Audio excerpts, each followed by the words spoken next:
Você sabe resolver isso aqui? É o que a gente chama de raiz, e espanta muita gente, mas é muito fácil de fazer.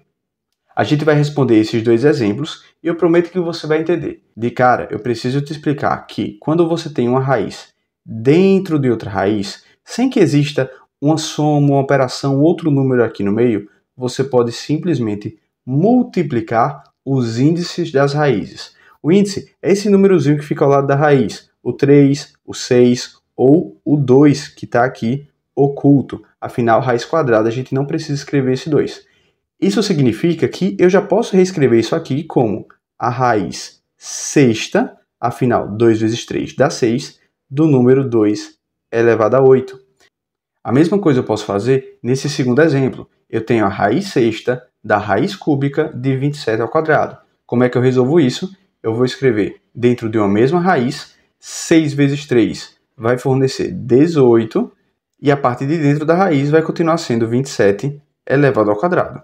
Beleza? Então, o desafio que é trabalhar com raiz de raiz, a gente já resolveu. É só multiplicar os índices, ok? Mas a gente tem como reescrever essas raízes de uma forma mais elegante. E como é que a gente vai fazer isso?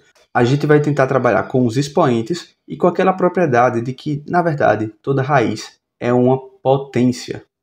Olha só, quando a gente tem uma raiz, a gente pode pegar a parte de dentro dela e escrever como a base de uma potência. E qual vai ser o expoente dessa potência? Vai ser uma fração. Nesse caso aqui, vai ser 8 sobre 6. Por quê? O índice da raiz, que é o 6, ele se torna o denominador da fração. E o 8, que é o expoente da parte de dentro, vai se transformar no numerador. E como isso aqui é uma fração, eu posso simplificar. 8 sobre 6, se eu divido tanto a parte de cima quanto a parte de baixo por 2, o 8 se torna 4, sobre o 6 se torna 3. E essa seria a nova fração do expoente.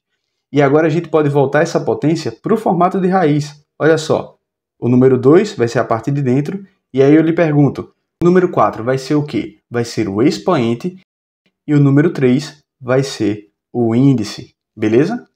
E eu ainda posso melhorar isso aqui. Como eu sei que 2 a quarta é igual a 16, então isso aqui é a raiz cúbica de 16.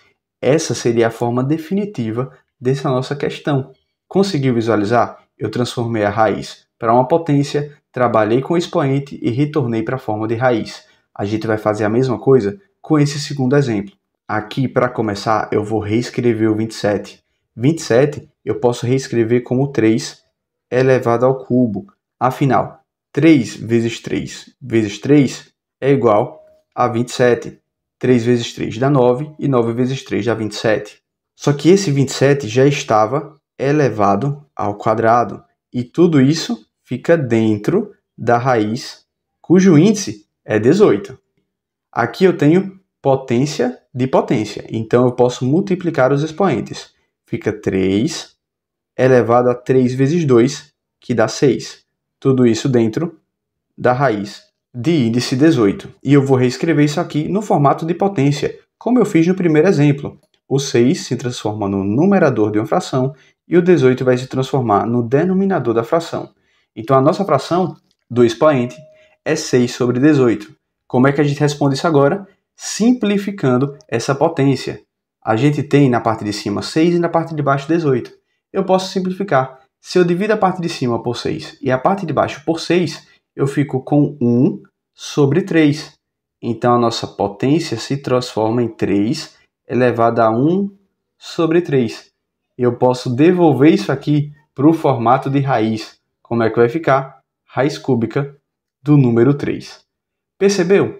Foi basicamente manipulação matemática dos expoentes, dos índices das raízes. Então lembre, sempre que você tiver uma raiz de outra raiz e você não tiver dentro nenhuma operação matemática, nenhum número, nada do tipo, você pode simplesmente multiplicar os índices e escrever aquela raiz de raiz em uma raiz única. Lembre de se inscrever aqui no canal. Obrigado por ter me acompanhado até aqui e eu te vejo numa próxima. Até mais!